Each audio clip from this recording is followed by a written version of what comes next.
Hey everybody, welcome to more Political Excess. Today, let's take a look at the updated generic congressional ballot for the month of August. So for this, let's get right on to real clear politics.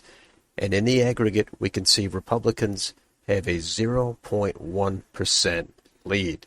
And if we go to 538, it's a 0.1% lead for the Democrats. So this is a dead even generic ballot. And Republicans did fall 2 to 3 points over the last month. So the race has tightened considerably.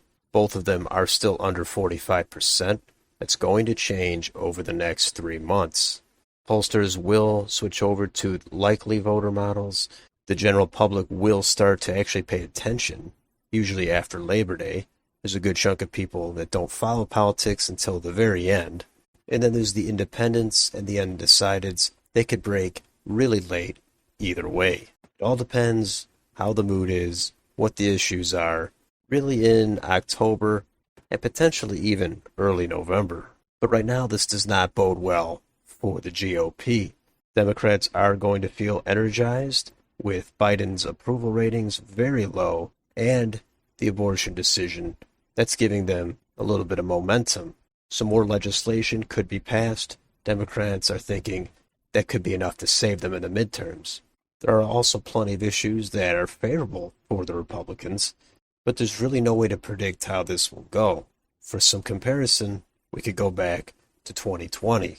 That year, Democrats in July all the way until Election Day had even an 11-point lead down to about 6 points. So they held a very consistent, substantial lead.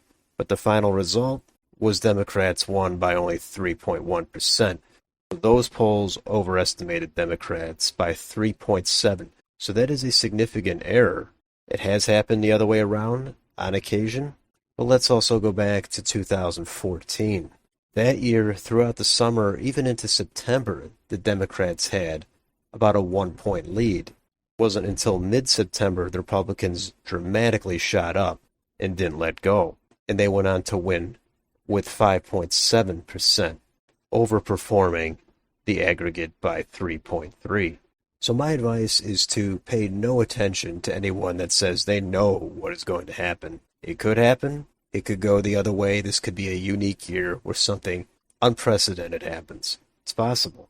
But as of right now, I think even if the Republicans do end up where it's an even congressional ballot, they still should win the House. They still should have at least 10 seats, probably on a bad night.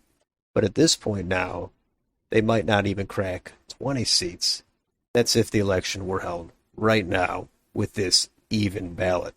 It's hard to imagine the Republicans not going up a little bit by Election Day, having a 1 to 2 point advantage. And then there's also factoring in the enthusiasm and factoring in the margin of error on these polls. If they are undersampling Republicans by 2, 3, or more points, that could be another 10 or 15 House seats.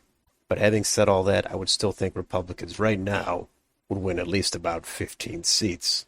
I think anybody that says Democrats are going to hold the House or Republicans are going to win over 30 seats right now, I think they're just kidding themselves. You could ignore some of the data and factor in your own analysis, but you can't ignore all of the data that shows Republicans have sank in this past month.